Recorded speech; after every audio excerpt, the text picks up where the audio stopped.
Hey, we're live.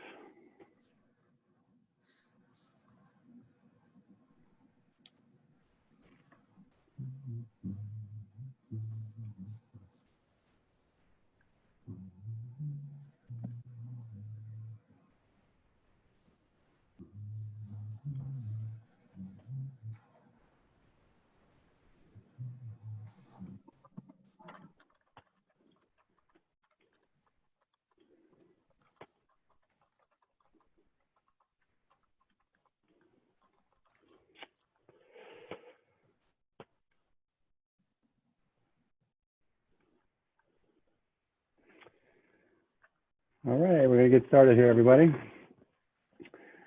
Hello, everyone. My name is David DiLorenzo of Association Analytics, and it's my pleasure to welcome you to our virtual discussion series, where we bring together leaders and learners each week in fun and engaging sessions aimed at optimizing business results and staying relevant in these challenging times.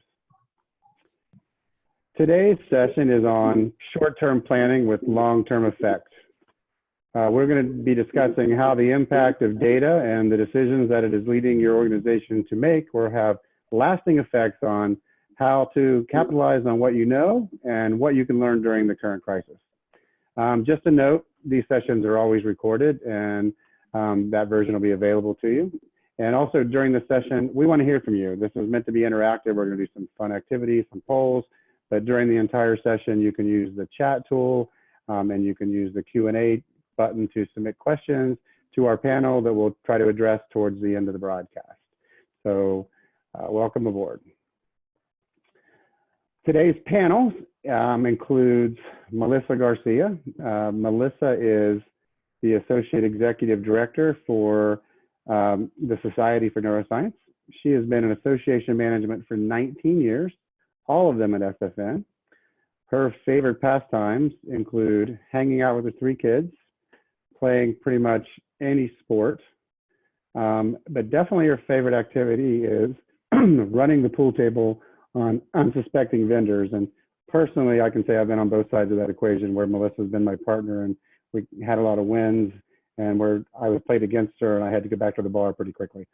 And in fact, she let me know today that this quarantine has resulted in her breaking down and actually buying a pool table, which I think got delivered right before we started this broadcast. So Melissa, say hi to the audience and tell us what your favorite quarantine hobby is. So hi everyone, thanks for having me, and happy to be here.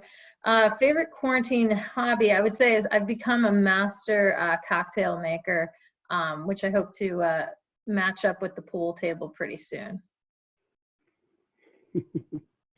I like to see that. Next, we're joined by Mark Sadacek. He is the COO at North Carolina Association of CPAs, NCACPA.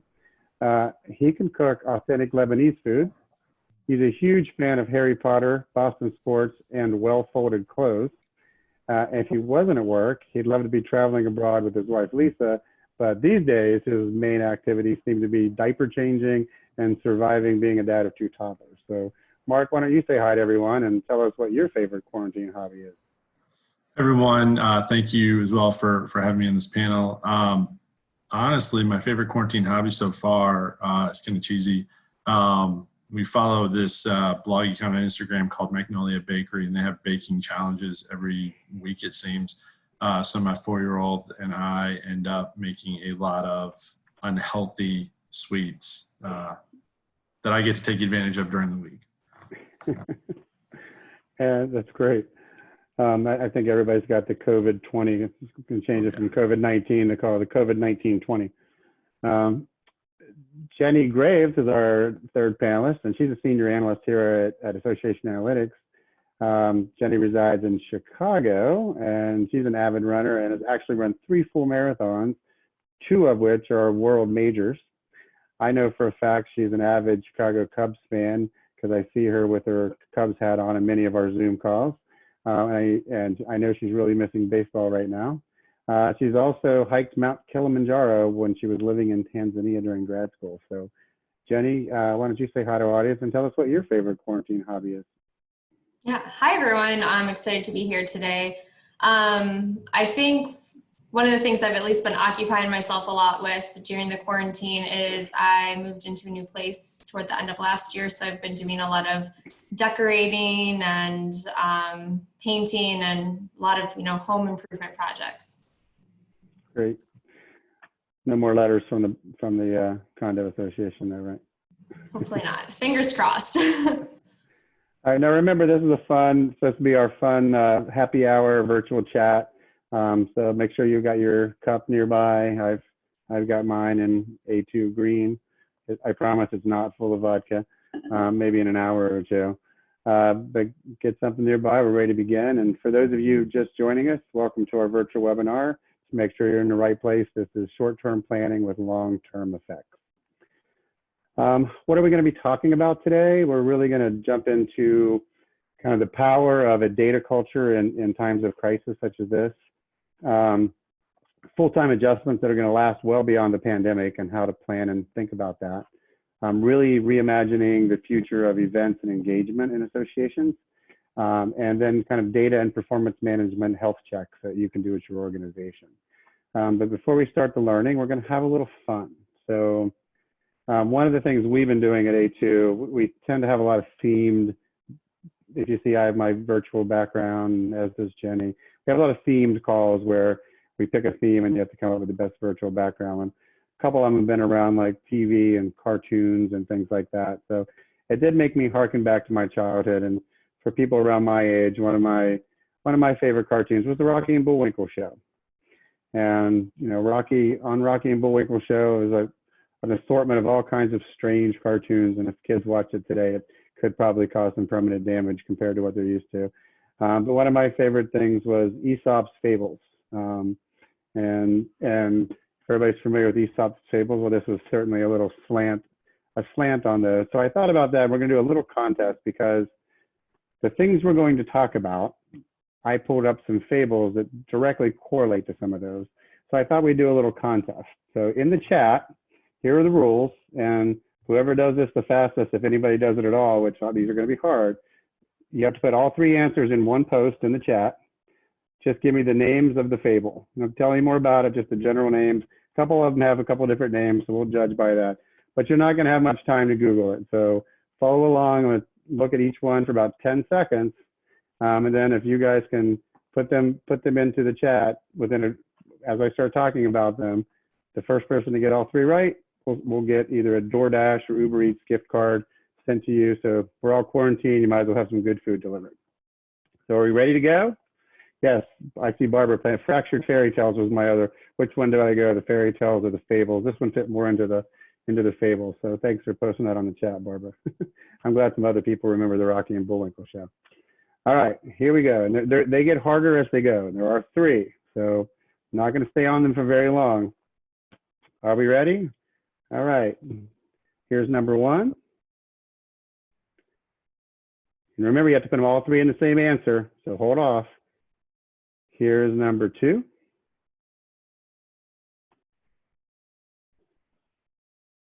And here's number three.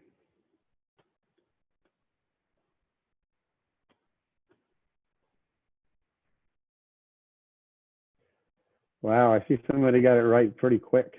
Let me go back to this here. All right, Kathy Black nailed it in like 2 seconds, man. That was money.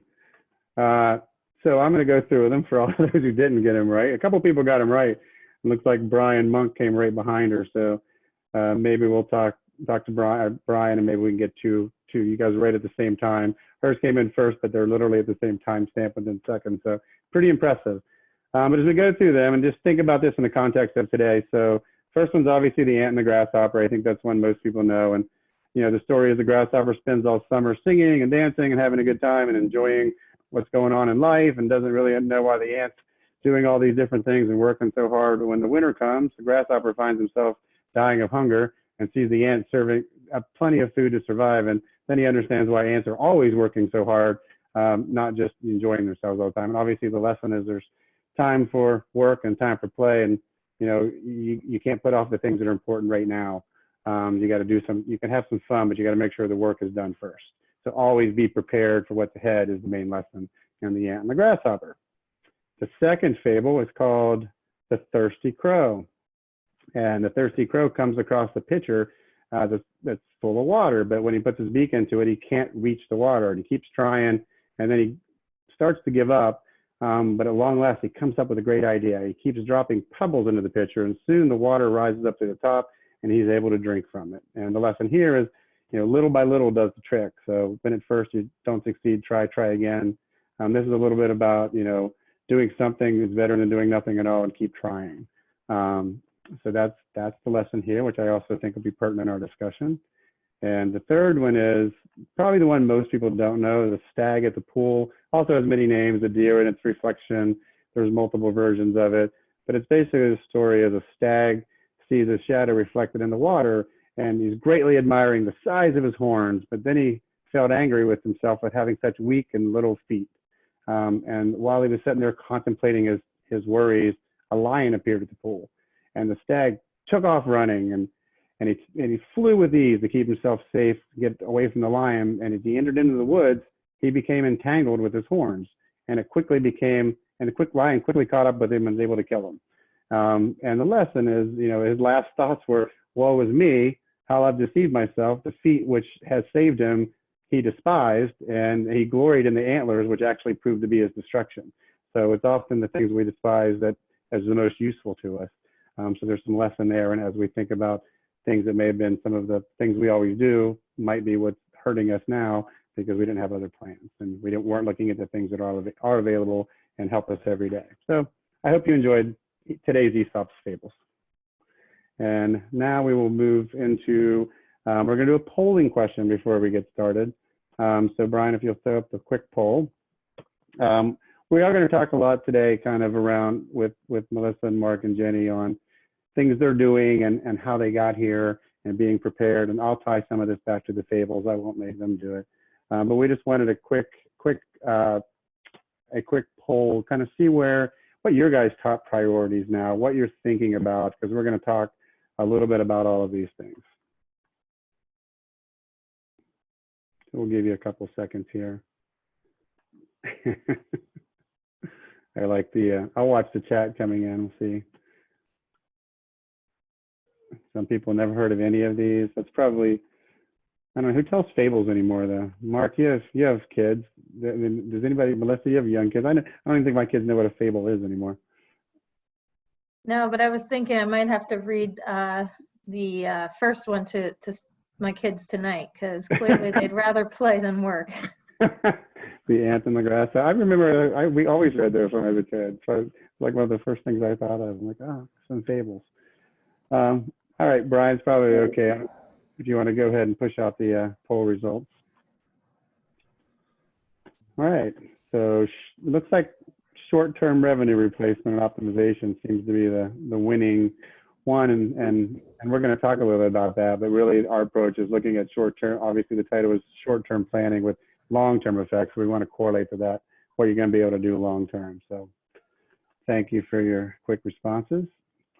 And we are going to dive in, and we're going to start with you a little bit, Mark, and go through some of your, actually, you know what, first let's dig in a little bit and do a little introduction here first before we get into your part, Mark, and let's talk a little bit about how you guys got here.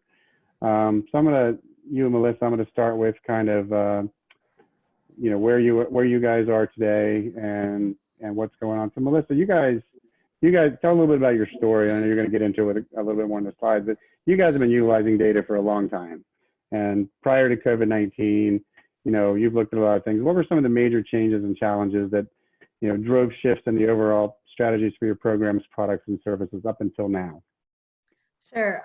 So you're right. We have had data analytics strategy for quite some time now. I'm fortunate for that as well. And I think the biggest change or things that we're observing are we're moving from hunches to validation and proof, and really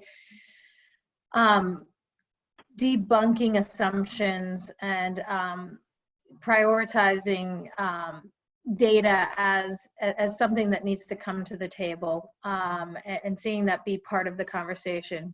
But also, you know, through this journey, we've been able to pinpoint a few key metrics that drive some of our strategies. So if I were to name like about 3, I would say we learned in this journey that there was a very strong relationship between our meeting abstracts, our meeting registration, our abstracts, and our membership, so much to the point that we were able to bring it down to a ratio.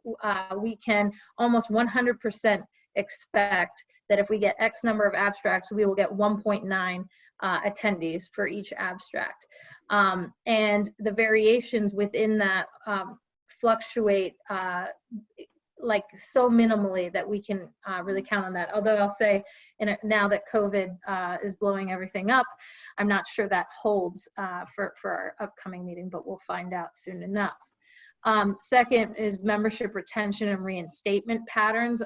We, you know, just like anybody else, you might have some stats about that or percentages, but the potential to dig into it and understand more about those patterns and how they differ from demographic to demographic. And then engagement patterns. We used to assume a lot of times that our meeting attendees, which I keep mentioning our meeting, but our meeting is a large part of our revenue picture. And we have a very large meeting. It's 30,000 attendees, 15,000 abstracts, over 1,000 sessions. It's huge. So it's a very much a big part of what we do. So when we look at overall engagement patterns, you know, we used to think that certain European countries only came to the East Coast meeting and that certain Asian countries only came to the West Coast meeting. Not true at all. And we were able to kind of debunk some of those myths, and that's the power of data. It's enabled us to inform our marketing efforts. Sometimes it prompts us to pilot new programs or adjust existing things that we're doing. But again, I want to just end with the biggest thing is watching data become a natural part of the conversations that we're having at the decision table. Right.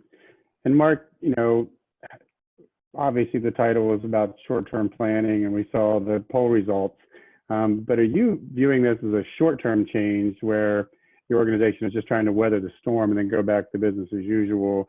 Or are you really looking at this as an opportunity to assess and overcome and then shift the way you actually do business on a more permanent front? I honestly think it's a little bit of both. I mean, I think the initial reaction we all took probably in the middle of March was definitely, you know, let's just find the hottest fire, deal with that. It wasn't how do we necessarily address a pandemic strategically as possible. It was just survive in advance. I think what we have been able to do based on some of the shift in our culture, though, has been to move from kind of how do we deal with the here and now in very short term. We got a handle on that. We have a process on that, but we've been able to turn and really look at this as an opportunity and start to change some of the things that we were doing.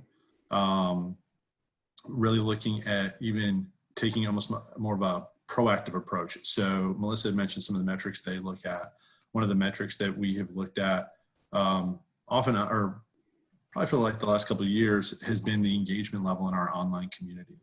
And we found a direct correlation that if someone not just posted, but if they created a profile and either posted or put up a picture, just kind of made a profile on our online community, there was a 98% retention rate.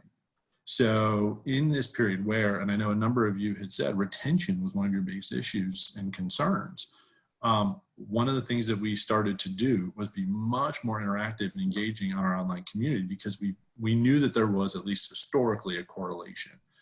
So we can track, is this a way that we can show our member value proposition, engage people on one of our major resources, and drive behaviors instead of just being on the receiving end and having to play defense the entire time. Great. That's great. Good opening. And I want to dive in a little bit with both of you on kind of some specifics about your organization and some of the things you're doing. So share the screen here again. And we're going to start with you, Mark. Let's see here. Tell us a little bit about, you talked a little bit about what you guys have been doing, but talk a little about that overall investment you've made in data and how that's really impacted your ability to do the things you're talking about in this environment, how you're able to see the things you want to see and do what you're striving for as an organization. Yeah, so we've been on a little bit of a journey, and I'll let everyone know. You thought David's slides were a little deep, going all the way back to Aesop's Fables. I think I don't know what it is. Maybe it's just being quarantined. I did decide to go a little deep on my slides, and so part of it is we've been at this for about 7 years now. Started to just get the concept of a data warehouse, get the concept of using data. And probably I want to say over the last 4 years have really embraced a database decision-making culture. And what that's been able to do for us is just give us a little bit more capability to do what Melissa was saying, which is validate some of those gut responses. So much of it has been driven by feeling. And what we were able to do was use the data and really kind of, as the slide says, seize the moment. It was not an easy shift, as many of you probably know in your organizations. I mean, it is a cultural shift, and it's taken a while, but it has made all the difference, especially compared to where our colleagues are right now. And then continuing that a little bit around, you mentioned that data culture. One of the benefits of data and having a data culture is really the ability to focus on other things, because you've got the foundation there. Just explore that a little bit with us.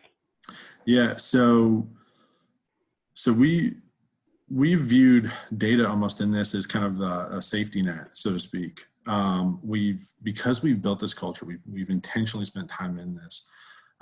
What we've been able to do is we have our visualizations, we have the trends analysis, we know where things are at, and we've started to spread it out throughout our organization. So that eliminates a lot of the unknowns. And so what we've been able to do is kind of like what this slide says, which is carpe omnia, which is seize the opportunities, and really look at the environment we're in right now as just full of opportunities to differentiate ourselves, opportunities to just change our culture, focus on our people, focus on member-to-member outreach. So many of, even some of our competitors and just other organizations are focusing so internal right now and reacting. We are creating opportunities to go out. I think the other important piece of this, and we may get this a little bit later on, but is this concept of a psychologically safe environment, because what the data has been able to do is give us that safety net to where we can try different things. And right now it's all about trying and failing. We are, I kind of use a little tongue in cheek, blame it on the COVID. But if we fail, if something's off, if there's, we're kind of blaming it on COVID, but it gives us an opportunity and maybe just psychologically a way to just try something new. So that's kind of how we've been using data. Data has given us the freedom to be able to try different things, and when people are pulling back, we're going out. We're really trying to look at this as opportunities. I know we talked to you guys have kind of really transitioned to good remote work, and think about that and maybe some advice to others and the whole picture. But think about it in the context of what do you really expect? And you said you talked about something key that was, you have to focus internally and externally when you're looking at these things, and the data, there's internal data and external data that are driving decisions. So what do you think NCACPA is going to look like in 12 months, 18 months? And how can you correlate that to kind of what our audience can take away from this? Yeah, I would love to fast forward 12 or 18 months. I would just love to get out of 2020 at this point, because it's just not been a great year. I don't know. I expect us to look different. I don't want us to have this period of time and everyone just be focused on getting back to normal. I think we are going to I'm trying to relate it back to one of your fables. Maybe it was the ant and the grasshopper. You know, we're having fun along the way, but we are planning for the future. We're really looking at our infrastructure right now and seeing where the gaps are, where are the frustrations, and trying to take advantage of that. It's a great excuse for us to reach out to our members. But again, I go back to data being the foundation on which a lot of what we're going to be doing going forward, what we're capable of. Data, again, is the foundation, especially now that we have a data warehouse and we have a really robust cloud-based business intelligence platform. We're not married to one different platform or product. We now have so much more freedom, and that way another opportunity for us to go find best-in-class platforms, providers, services, etc. Hey, we're going to jump in with you for a little bit, Melissa. Your turn to have some fun. So SfN, you know, how well, you guys, another, you know, long-time relationship, long time working with data, as we talked about. How well were you guys positioned for this situation, and, like, you know, what was your journey to get there? Sure. Well, no one is ready for this sort of thing. And I can't imagine that anybody would answer that question and say, "Oh, we were poised." Honestly, I think COVID-19 was a smack in the gut for everybody. But there are some good things to glean from this, and you know, I would point to having established a data-driven culture is something that allowed us to take a few next steps. And if there's anything that this pandemic teaches us, it's follow the science, follow the data. We'd be in a lot different position right now if we had made some different steps early on and we had followed the data and trusted the science. But you know, that's not what we're here to talk about. That could be an entire other session. I'm sure it is somewhere, just not here. Yeah. But, you know, I'll jump in to just say, like, how the pandemic changed work for SfN. Our mission remains the same, right? Fundamentally, what we're aiming to accomplish and do and serve members is the same. It's the how that changes. So, you know, we took an inward look first. How can we make sure that staff is well positioned to do the work both mentally and physically? You know, physically first, and then we got to mentally after everybody was losing their minds. And then I'll talk a little bit in a second about outwardly, but with the inward step, you know, we understood we had to move to a work from home situation. So the first thing was, how do we get everybody all the things they need to do that? And then probably within a week, we stood up a survey, which I'm showing just one of the graphs from that survey, which was just trying to understand how folks were coping with it and what their problems and needs were.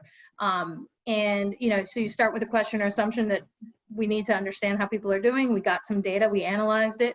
And, you know, then you start testing a program or a solution. Our steps were to create a work from home task force to consider the problem.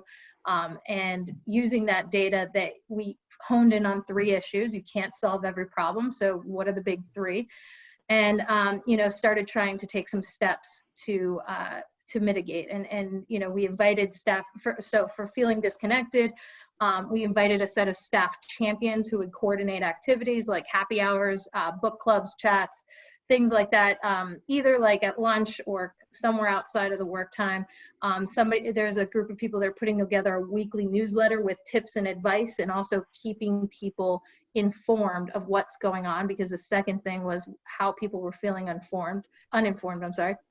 And, you know, this is the sort of thing, feeling uninformed, I would bet would come up on a survey outside of COVID. It's hard for an organization to communicate always effectively and where everybody feels informed. But, you know, I think intentionality here is what's important. And we were taking steps to increase the frequency of management team meetings and really think about how work changes when we're all remote and separate. And I know some other companies have gone through this. So, you know, using the wisdom that's out there already and incorporating that in. So that was the inward look. And flipping towards a more outward sentiment, you know, we realized we kind of need to quickly change the way we think about programming. We've always had an in-person focus to events, especially our annual meeting. We were already doing virtual conferences and virtual things, but this is really going to impact how we plan things moving forward. So we got a baseline pretty quickly out there where we asked folks, what kind of content do they want right now? And of course, we took our classic data that we have on this sort of stuff and coupled it with this survey to inform our programming next steps. So we're in the process of standing up some virtual events, testing some of those assumptions. I think we have a Meet the Expert coming up pretty soon with, interaction and want to measure and understand how attendees are responding to those new things that we're standing up. So we'll do a survey after the event. We'll analyze, adjust, wash, rinse, repeat. So that's kind of how we've reacted at this early stage with the pandemic. Yeah, I know when we talked, Melissa, you guys talked about using all the data and all the things that you've done in the past, so you were able to quickly analyze, and the term pilots came up. So what are some of the short-term changes or pilots you guys are thinking about, and how are you going to measure success around those? And is this, kind of like an MVP concept that you're applying to programs and services as you look for the longer term change? Right. Well, so, I spoke to just a second ago about the first part, which is what do your members want? I think one of the other really important components is what are you well positioned to do and to do well? And so this is a time where we really need to reimagine things. This is an opportunity for us to rethink things from the ground up and to be ruthless about it. Ruthless in the sense that, everything should be purposeful and meaningful, and you shouldn't just be doing things because that's how you did them. And I know that's easier said than done, but what better than a pandemic to sort of force that conversation and change? And, this is the time to experiment and take risks. Don't let perfect be the enemy of the good. You need to take this time to stand some stuff up, get it out there, and start tracking how members are responding to it. Because, while the data you've collected to this point, whether that's a lot or little, will inform the future is so different that we have to start establishing some new data points and baselines in this new temporary or long-term normal, depending on certain situations. I'm going to ask you the same question I asked Mark. What's some things you see what SfN is going to look like in 12 months, 18 months from how you work, where you work, how you deliver services? Yeah, I guess it goes back to what I just said. I think the challenge is, you always look back to predict the future. Most of your predictive analytics models, you're looking at patterns in the past to predict the future. The future is so incredibly different. And so I think in the next 12 months, we need to learn as much as we can about how each of our individual members at each of our different associations, how they're responding and what they need and want, because everything is changing. And I don't think that things are going to revert back. It's going to have lasting and long-term effects. So 18 months from now, we could be talking about a very different annual meeting than the one that SfN and my organization has come to rely on. So, what do hybrid scenarios look like, and how do we take the virtual events that we were doing it and reimagine them in ways that are going to create better interaction and engagement among members. And so I don't have an answer. The best guess I have is that we will have an extremely different engagement and member meeting experience. So we need to start putting things out there immediately and learning as much as we can to inform those futures. So you're going to focus on your feet and not on your antlers. Right, there you go. You tied in the fable. Done. I'm out. See you guys. That's great. So now we're going to move into, we've heard some kind of the things that, Mark and Melissa are doing. Part of this is hearing the experience, but we want some practical approaches, as we talked about at the beginning. how do we do this? I mean, what should you be looking at now that's going to help you make decisions now and well into the future? You've got a golden opportunity to really evaluate things and look at metrics and things over the next coming months that can drive your strategy and help you have a data-driven strategy. So I'm going to ask Jenny to talk a little bit about metrics and the mindset for a data-driven strategy. Yeah, thanks, David. So, before I dive in, I just want to share a little bit of context and background. So in my life prior to joining A2, I worked at a nonprofit where I helped us develop the outcomes measures for our strategic plan, and I helped a number of our members develop data-informed strategic planning. So all of these best practices come from my experiences working at an association and working with our members. I was working on these really large 10-year strategic plans. So, the environment we're in is a little bit different, but the learnings and the mindset are still the same. So, when we think about strategic planning and how it is historically done, we tend to see one of three approaches, and it's probably something your organization has done, where either you look at, historic performance, and then you set your goals and your projections based on that. So maybe if you grew 5% last year, you're going to try for 7% this next year. Or you might do something that sounds good, like that appeals to a board member. I've been in a situation where an organization I worked with had a goal specifically because their board chair really liked it, but for no other real reason. Or you may have aspirational goals that sound good to donors, that sound good to your community, but they're not founded in data. And when you take one of these three approaches, it's really just like throwing spaghetti at the wall and seeing what sticks.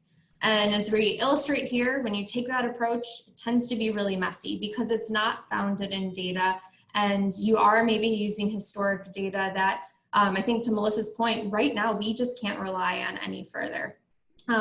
So what I like to do when you're strategic planning and using data is to have a very different mindset where you're actually working from the back and then backing into your approach. So I like to think about it as a board game analogy. So you know where you want to go, and you have to figure out how to get there. But in order to do that, you have to do a few things. So first, you need to be as specific as possible about your outcome. So saying something like, I want to have constant revenue from this year to last year, thinking about our current environment, that's not specific enough. What you need is something like, I want my revenue to stay constant from last year, and I want to achieve that by moving or growing my revenue in these three streams. And then so then you have a very specific outcome that you're working towards. Then what you need to do is think about your data and use your data to actually do a feasibility study. So I think Melissa and Mark, you were really hitting the nail on the hammer and the nail on the head in your examples about using data to identify what is actually feasible, what opportunities do I have to uncover, and then planning based on what the data are saying, as opposed to, based on, this historic thinking, these interests, and so on and so forth. And then the next thing that you really want to do is to think about incremental goals to reach your outcomes. So for long-term plans, like the 5 to 10-year plans, my suggestion is to have incremental outcomes that you're working towards every 2 to 3 years. But in an environment like we're dealing with right now, where our plans are based on maybe 6 to 18 months, I would suggest having incremental outcomes every 2 to 3 months. And the reason for having these incremental outcomes is it allows you to have a progress check to see if you're on track to where you're trying to go, and if you're not, to allow you to pivot. And I think the concept that I've seen a lot of folks in the chat commenting on, and which Mark and Melissa also commented on, was the idea of experimentation. I like to think about failing forward, and having these incremental approaches allows you to do that successfully while minimizing the risks, because it gives you that opportunity to pivot. So that's the thought about how you develop a plan. So you have your plan, and then the next thing that you need to do is to develop your KPIs. So I want to go over a couple of best practices about choosing the right KPIs to track progress against, and then also, thinking about how you socialize those and how you adopt them within your organization. So yeah, and what we don't want is we don't want to be this cartoon where you have all of your really great KPIs and then nobody understands them or knows what they're here for. But in thinking about what the right KPI is, it's really different for every single organization, but I think there's a couple of common threads that makes the KPI valid. And the first is to focus on quantity and quality. And the quantity side of things probably sounds pretty self-explanatory. Most of the metrics that your organizations are tracking your progress against are most likely quantitative. But having quality metrics is also really important because it allows you to measure things like reach of service, member satisfaction, and so on. And this one bullet, I could probably fill an entire hour talking about. So if anybody wants to chat offline about, what is a quantity metric versus a quality, how do I measure quality, feel free to reach out to me directly. The other thing that I feel like goes without saying, but I'll say it anyways, is you need your metrics to be measurable. And again, for the quantity ones, that's pretty easy. Most likely they're coming from transactional data that's stored in your AMS or one of your other platforms. But the quality metrics, it's a little bit more difficult. And what we don't want is we don't want to have a metric that we're using as a KPI that we get to from a number of loose assumptions. And we also don't want to have a metric that is something that was measured years ago and is not measured today anymore. So in thinking about measurable metrics, it needs to, it goes on to this next point. It needs to be from data that is either existing or available. It needs to not be founded in a number of loose assumptions. And it needs to be something that's going to be continued to be tracked or captured during the duration of your plan or the duration that you're tracking this metric. And building off of that, we need the data to be existing or easily obtained. I've been in experiences where to have successful KPIs, we've needed to bring in new data sources.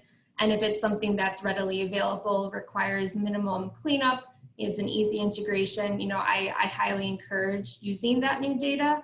But if it's something where to get the infrastructure in place and the resources in place to start tracking it is going to be a number of months, I recommend choosing a different metric because you're just losing time on it. And then finally, you want to select both short run and long indicators. And I think in the environment we're in right now, this is really important. So I was thinking about a couple of examples of what this might be. And, I think, again, the long run indicators are more self-explanatory. Those are things like transactions, member retention, sales dollars, those things that we're always going to be tracking toward. But as we're changing up our approach to events, as we're changing up our approaches to member engagement, we need to also have some short-term indicators to track against. And these oftentimes are things that are a little fuzzier. So an example I thought of is going off of, what Melissa, you were talking about, and having more virtual events. So whether or not those events are going to be successful in the long run, we don't really know, and we're probably not going to know until closer to the event. However, you can be tracking things like click rates, open rates on the emails that you're sending related to that pivot in your event strategy and seeing if people are, taking the bait. Or maybe in your community, you have posts about that and you're able to look at the chatter and see, are people responding to those posts with a positive sentiment or a negative sentiment? And can those be used as indicators of whether or not the projections that you have for your event are going to be on track based on how your members are behaving in response? So I often suggest that when you're using short-term indicators that they are more behavioral because it's allowing you to potentially predict what is going to happen with that final outcome. So once you have the KPIs in place, really the next thing you need to do is to put them into practice. The first thing you need is you need commitment from leadership. And when I say commitment, I mean two things. So first, you need to decide on the KPIs and then you need to stick with them. for a minimum period of time. For long-term plans, I would say 3 years. Again, for shorter plans, I'd say about 6 months. And one thing that's really important to note is when there's leadership turnover, oftentimes one of the things that changes quickly is KPIs. And I would stress that you should steer away from that in your organization because, again, we need them to be tracked for a minimum period of time in order to find out if we're actually being successful. The other part that I mean by commitment is making sure that the individuals and the teams that are responsible for tracking your KPIs, for reporting against them, for communicating them, have the resources and infrastructure that they need, and that it's treated as a priority in your organization. The next thing is to really socialize them and make them meaningful for all. And you can have a lot of fun with this. So I've seen people do strategy roadshows and KPI lunch and learns, or displaying dashboards on the monitors across their offices, and really just getting everyone excited about them. I know that sounds nerdy, but making sure everyone knows what they are, and more importantly, making sure everyone knows how the work that they do contributes to those KPIs and the overall goal that you're working towards. And then finally, you need to adopt them at all levels. And really, this needs to come from above, it needs to come from below, and it needs to come from across the organization.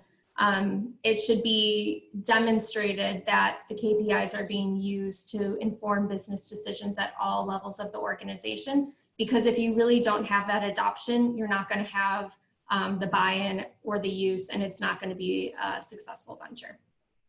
That's great. Thanks. Thanks, Jenny. A lot of great information. It's all good comments coming in around some specific things. People start to have, we're going to go into a little bit of discussion now, but please get your questions in either in the Q&A or in the chat tool. Let's see. So, we see data every day, and one of the things I've talked about with a couple of people out there and some in our panel a little bit around one of the casualties that has not been discussed much during the COVID-19, and that is the death of the sacred cow. I think we talked a little bit about changing things and doing things, and that this is probably an opportunity that COVID-19 may, take down some of the sacred cows of organizations. So I'm going to ask I'll ask Melissa first, and then Mark, if you chime in. How are you guys looking at things that have always been your sacred cows? I know there's 9 million of them that are probably just associated with annual meetings alone. But how are you approaching that? And as Mark said, COVID equals opportunity. So Melissa, say something a little bit about that, and then let Mark jump in. Sure. I'll say we at SfN, we did go through just recently, April, we had a board meeting and we went through a budget cutting exercise, and it was very difficult, but it was really positioned around the future of the organization and, making adjustments now that would preserve us for a longer a forward look, and basically trimming off a lot of the sacred cows and blaming it on COVID.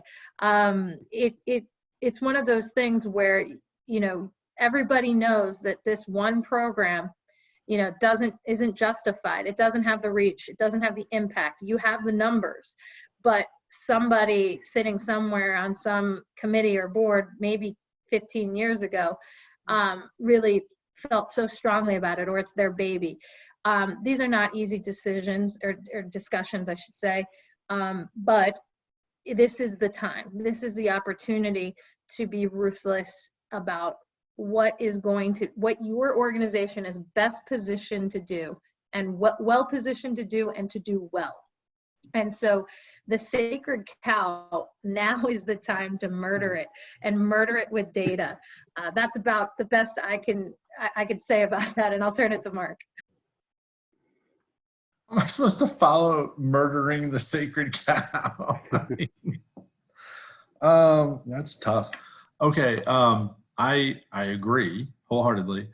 We had actually gone through an exercise in the fall, and it just so happened to kind of work out really well for us with COVID, where we go through, we call it kind of an abandonment assessment. We look at all of our program services and we rank them, force rank them. So out of like 100 programs, 21s, 22s, 23s, 24s, 25s. and we rank them across all these 4 or 5 different criteria. One of them being, if we weren't doing this today, would we start it? But to Melissa's point earlier, it's very intentional. It is this on our mission and vision? Is this part of our strategic roadmap? Do we see engagement increasing, decreasing? It's a very intentional outlook. And before we even start it, we come to an agreement as leadership of, we're going to knock out the bottom 15% of programs. And what we've done since we've had this is we've kind of looked at like, I think we ended up abandoning the bottom 20%. We've started to go to the next 10 to 20%. And it's amazing what you are able to really cut. I can't say murder. I don't know why. But what you can really cut and get out. One of our biggest programs, it's a feel-good program. We have this big banquet for newly licensed CPAs. And I mean, people dress up. It's really nice. But it's very expensive. And so we cut it. And, part of the engagement team was like, oh, we were able to talk to the hotel and have it rescheduled for next year. And I said, no, we just need to cut it and take this as an opportunity to say, should we have it again? And what they're doing is doing a virtual recognition this year, which actually will be able to bring in CPAs from a greater distance that weren't able to attend previously, where we can truly honor them all. So taking this opportunity to look at, as Melissa said, if we're going to do this and we want to get to the same objective, how can we do it differently? And this will cost us a fraction and take a fraction of the time. Great. Can't say murder is a sacred cow, huh? And I don't know why. I feel like I need to go to confession after this panel. We got murder and ruthless over here. That's kind of how I feel on the pool table. It's the jersey coming out. Sorry. That's all right. We love it. All right, Melissa, next question is for you. So beyond, Jenny talked about things to measure, beyond usual counts of just numbers of records and dollars, what KPIs or metrics have you guys found particularly useful? So, I mentioned earlier the 1.9 ratio of abstracts to reg. Patterns and relationships are important, especially for trying to predict things. And, I particularly like the concepts and pilots around predictive analytics, where you're looking at past patterns to try and predict the future. Specifically, though, there's one that we use that I love. We take a set of engagement behaviors and attach a score in deciles to the different members or potential members based on likelihood to renew or to take some sort of action, whether that's to register, et cetera. And the idea that you can take that score and then,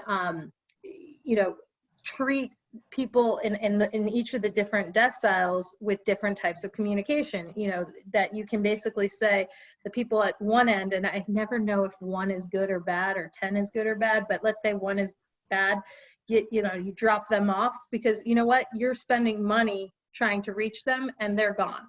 And likewise, the 10s are going to renew no matter what. So, send them an email, but figure out how you're going to communicate differently and how much you're going to spend and the things that you're going to do differently within those deciles. So I have found that as something powerful for thinking through different marketing strategies and approaches to engaging and trying to get members to take an action. Great. Mark, I got one for you. What long-term changes do you expect based on the adjustments made during the next few months? I think going back to what I said earlier, kind of the cultural shift in just being comfortable trying something new. What we've tried right now, we had talked about doing, but we actually did it, was really going to video messaging. We had heard about it, and we just never did it. And now our CEO has done it almost like on a weekly basis, 2-minute clips. And when we've been able to track read rates on the emails, the open rates, and then we usually try to tie some sort of call to action, so we can see how that is actually resonating with the membership. And we've been floored at the level of engagement that's come from it, and honestly, the feedback, the positive feedback we're getting from members as they openly say on like our online community, just thanking us for all of what we're doing. So I think that's giving us comfort, and kind of the small win mentality that I think you see in some of the data cultures that are successful is building on like this little win here. And this gives us confidence to try something here and try this, and how do we make this better? So that's really where we are going to an ongoing abandonment and trying new things constantly to just be more dynamic. Okay. And Melissa, I have one here for you. We talked a little bit about this, but just dive in a little bit. And we talked about failing and failing fast, but how do you prepare for the possibility of failure? Well, I think you have to accept that failure is part of learning, right? It's a failure is a data point, and you know, there's all sorts of sayings about data or failure, and frankly, you just have to dig into it. Turn it into a lesson learned and apply it to the next program service. Don't dwell on it. You don't want to fail expensively, certainly. So do your homework and be incremental before, you know, fire bullets, not cannonballs. I forget what chapter and what book that was, but it's you definitely want to think about things smart and intelligently. You don't want to fail huge, but failure is a data point and it's part of learning. So embrace it and leverage it so that you can inform your future strategies. Okay. Still looking for any questions that might be rolling in from the audience, but while you're looking for a question, I just want to say, let the record show that the analyst from New Jersey has talked about being ruthless, murdering animals, and now is invoking bullets over cannonballs. I've never even heard that. I don't even know what books you're reading. It's a war out there. All right, hold on, I got a question. Where to go? Okay, we got one from the audience. What staff skills do organizations need to become more data-driven associations, and how do you get the rest of the staff on board in building that culture? Honestly, the biggest skill that we have been preaching is curiosity. And it's so hard because some people are just naturally curious. They're learners. They want to learn. And I think what we've done, we've done kind of two things. One is we've really tried to roll out our BI platform in Acumen. We have had bi-weekly quizzes, staff quizzes on how do you use the data platform. And typically the question is something that can be tied to one of our strategic initiatives, tied to something that is near and dear to at least a department's heart of what is really important to them or what they're looking at making decisions, and driving people to that data so that they can understand how to use it. So that is really important as far as how you create kind of that database culture, but it's all about curiosity. So I'll ask questions or I'll force my departments to ask questions about either some data that they have or about their strategic initiatives. What don't you know? What do you need to know? Be curious. It's just something that we're really starting to preach in our organization. And I would just add, curiosity is such an important skill set. It shows somebody's invested too, that they care, and that they're not necessarily willing to accept things just as they appear or they are. So it's a powerful thing for you to cultivate. And I would also say that bringing, demanding, if you're in a leadership role, demanding that data come to the table as part of the conversation. And demand is a strong word, but just basically asking and saying, oh, I'm not seeing this. Can you just add a little bit about that or support it with some data? But likewise, even if you're not being asked for it, incorporating it into your proposals, your plans, is only strengthens the argument and is something that you'll see that you'll get more things approved, done, accepted when you have data, and less so when you don't. I just want to get this straight, Melissa. Ruthless murder, okay, but demand is a strong word. Right, that's a strong word. It really is, demanding. I just want to clear that up. That's the difference. New Jersey, that's too much. I'm from Massachusetts. Demand, that's fine. I got no problem with that. All right. So as we kind of wrap up here, what we talked about a little bit about, you guys have had a several-year journey for both, and both organizations. You've made a lot of strides, and really, it's time for new baselines. I think that's one of the messages we want to get out there. Finding your new baseline and measuring from there. So just, both of you quickly, what's one specific lesson you've learned and one short piece of advice you want to share with the audience as we get ready to roll out of here? You want me to take that, or you want to take that one? You go ahead and start. I'm thinking.